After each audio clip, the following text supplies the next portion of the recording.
Welcome back once again to Viper Bites. We've got yourself some Sunday night football. We are going to talk about the Indianapolis Colts. We're going to talk about the San Francisco 49ers. But before then, make sure you hit that like and subscribe button to the Dynasty Vipers Network.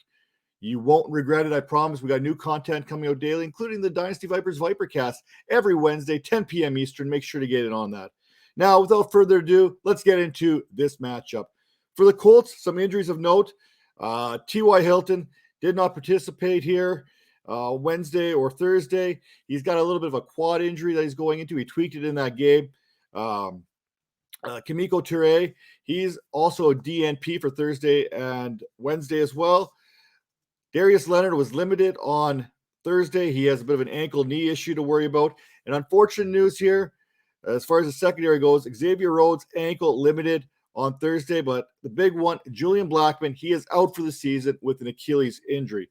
Now, for the San Francisco 49ers, Jimmy Garoppolo, he's been limited the last couple days. I'm expecting him to be good to go. Trey Lance, DNP both Wednesday and Thursday. Don't expect him to be starting. We, like I said, expect Jimmy Garoppolo.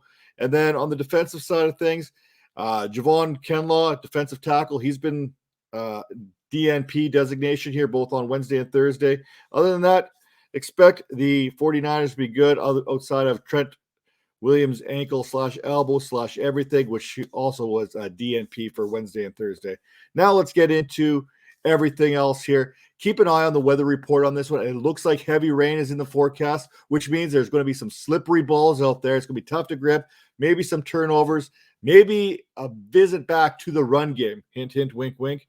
Carson Wentz has now turned in 3 consecutive games in which he has multiple touchdown passes. The Colts have won 2 of those 3, without one loss being a primetime matchup against the Baltimore Ravens just a couple weeks back. Wentz currently sits 17th amongst quarterbacks in scoring fantasy with 102.20 points on the season and averaging a respectable 17.03 points per game. You take away some of the quarterbacks that are going to be missing with action here, your Josh Allens, your Dak Prescotts, your Justin Herberts, and suddenly Carson Wentz has a much more appealing factor to you as he's going to be a borderline QB1 this week when you take away all those top dogs there. Now, he has 1,545 passing yards, which ranks him 12th amongst his peers and ahead of the likes of Joe Burrow, Aaron Rodgers, and Jalen Hurts. It's going to be tough to move the ball against the 7th-ranked pass defense in San Francisco, especially with Paris Campbell also ruled out that we didn't talk about here on the injury report, and with that questionable quad for T.Y. Hilton. Speaking of T.Y. Hilton, he came back last week, hauled in all 4 of his targets for 80 yards, including a nice chunk play of 52 yards. Hilton brings that veteran presence to the Colts receiver corps and a trusted target for Carson Wentz. That said, obviously, he missed practice. He's got that quad injury. Soft tissue is something that T.Y. Hilton should really be concerned with, and so should fantasy managers looking to get him in their lineup. I know we're in Buymageddon. There's injuries mounting up just all over the place, including Antonio Brown there. He's another guy in that kind of area there who's going to be missing time that maybe you were hoping to slide T.Y. Hilton in to replace him. Keep an eye on that report as we go forward. Now, speaking of the other wide receivers, Michael Pittman, he has been a consistent target up until about last week. Last week against the Texans, he saw only 3 targets for 35 yards, which was his lowest output since week 1.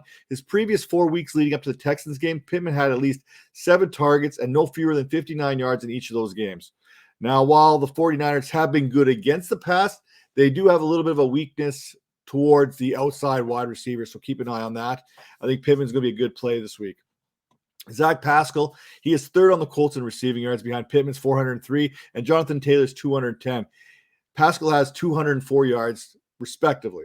Now, he is also 2nd on the team in receptions and in targets with 18 and 29. With Hilton back in the lineup, maybe, and Campbell heading for an extensive absence, Pascal will continue to be relied on as an option for the Colts passing game. Look for Pascal, who's currently the wide receiver 42 on the season with 38.4 fantasy points, to step up in this tough matchup. He likely has wide receiver 3 status kind of penciled in. Again, they like to move him around a little bit, but they get him on the perimeter. He's got a better opportunity to produce some points and navigate you through these bye weeks moving forward. Jonathon Taylor, what else can we say about him? He has been on some kind of mission the last 3 weeks. I was on record earlier this season talking about it. Maybe it's time to panic about him after another slow start. Now, and when I say slow start, he still kind of struggled a bit to start the season when it comes to running the ball, getting those red zone touches, which we didn't really see. Now, over the last 2 weeks, Taylor has posted 158 yards and 169 yards from scrimmage, including 116 yards receiving against the Ravens on that Monday night primetime matchup. In that game, he broke off a 76-yard, pass and catch, a little bit of a run in there, a little bit of yak. So, kudos on him. He looked pretty good. So far, Taylor has 4 of his 6 games in which he's posted 110 yards from scrimmage. He's paired that with a couple 100-yard rushing games. Taylor currently sits comfortably in the top 4 for fantasy scoring amongst the running backs with 98.2 fantasy points, trailing only the likes of Derrick Henry, Austin Eckler, and Ezekiel Elliott in PPR. His 472 yards ranks him 5th behind the aforementioned Derrick Henry and Ezekiel Elliott, as well as Nick Chubb and Joe Mixon. At the tight end position, you got Jack Doyle, you got Mo Alley-Cox, who respectively have 17 and 18 targets respectively on the season. Doyle has turned those targets into 123 yards, while Cox has turned those into 152 and 3 touchdowns. Now, Mo Alley-Cox has scored 3 of those touchdowns in three weeks, fighting pay dirt in 2 of at least 3 last contests. But the 49ers have been pretty good against the tight ends as well. So the ranking in the top 10 in that category, I would probably avoid the tight ends for the Colts altogether in this game. Now, as far as the early indications go for the San Francisco 49ers, it looks like Garoppolo will be back under center for this one. Garoppolo had been practicing this week in a limited capacity after missing some time with that calf injury. In 4 games, Garoppolo has thrown for 928 yards, tossed 5 touchdowns to 2 interceptions. The Colts ranked 20th in passing yards with 255.5 yards per game against, and Jimmy G was averaging 237.8 yards passing per game. So I think we have a pretty good baseline to work off of. If you combine the 2 averages, you're probably looking at about a 240-yard passing game from Jimmy Garoppolo if the weather cooperates with him. As for rookie Trey Lance, he has the 3rd highest PFF grade for rookie quarterbacks this season with 59, trailing both Mac Jones and Zach Wilson in that category. He's also thrown for 354 yards, 3 touchdowns, 1 interception, while running for another 133 yards, which is 3rd on the team, and 1 touchdown. Those 133 yards rushing have really put a cap on what Elijah Mitchell and Trey Sermon have been able to do.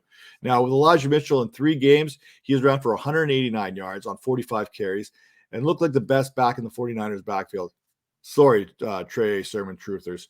Now, right now, the 49ers backfield is performing below expectations. When looking at the expected and actual yards per carry, San Francisco backs, they are below average. Now, Jermichael Hasty was recently elevated to return to practice. Jeffrey Wilson is still about a month out or so, give or take. So it's going to be on these rookie running backs to get this running game back on track. Trey Sermon is averaging 4.4 yards per carry, but only has 31 attempts, which is 4 more than Trey Lance. Now, maybe Garoppolo back under center will see more touches, more carries for Mitchell and Sermon. However, both have been non-existent as far as the passing game is concerned, combining for 6 receptions on 7 targets. Indianapolis has been a little bit better against the run than they have to the pass, ranking 14th in the league and surrendering about 111 yards per game. Now, speaking of those targets there, regardless of who is under center, Deebo Samuel has been a machine, seeing 52 targets, which works out to about a 31.3% target share this season. Indy is giving up the 3rd most fantasy points to perimeter wide receivers, 39.9, and the highest touchdown rate to the wide receivers at 1.67 per game. You have them, you start them. You start them every week. It's that simple when it comes to Deebo Samuel. Now, Samuel has at least 8 targets in each of the 49ers' 5 games played and posted 90 or more yards receiving in 3 of those 5 contests, with the other 2 games being limited to 52 and 58 respectively. Now, Samuel has been one of the biggest fantasy football surprises this year, ranking 8th in fantasy points in PPR among wide receivers while playing in 1 fewer game. Take that as an average. He's averaging 22 fantasy points per game, which would put him 3rd amongst wide receivers. Brandon Ayuk, on the other hand, Brandon Ayuk, how do you start this guy going into week 7? He's got 8 catches and 90 yards. You can't. Now, he has been a non-factor outside 1 single touchdown reception, and that was against the Green Bay Packers quite a while ago. That game was the best of his season. He had 4 catches, 6 targets, 37 yards. 37 yards. That is 41% of his total output on the season. Right now, Ayuk is 5th on the receiving pecking order behind Samuel, George Kittle, Kyle Juszczyk, and Mohamed Sanu. At least he has 12 more targets than Ross Dwelly. Except Ross Dwelly only has 44 fewer receiving yards than Ayuk. Now, there's not much to say here. San Francisco is in need of getting Kittle back, but Dwelly does have a team high 15.3 yards per reception, although we've only got a 3-catch sample size to work with. I know things are desperate there at the tight end position heading into week 7, bye week, bye Mageddon, bye apocalypse, whatever you want to call it. Things are a little bit bleak there. I still don't see how you could start any tight ends in this matchup, let alone the ones for San Francisco. That being said, we're trying to wrap this up a little bit quicker. Make sure to hit that like and subscribe button on here. Make sure you head over to dynastyvipers.com and make sure you head over to fantasypoints.com. Use promo code 21vipers10, get 10% off that subscription to Fantasy Points, and make sure you give yourself the edge on the rest of the competition. With that all said, again, please hit the like, hit that subscribe button, and until next time, keep it real.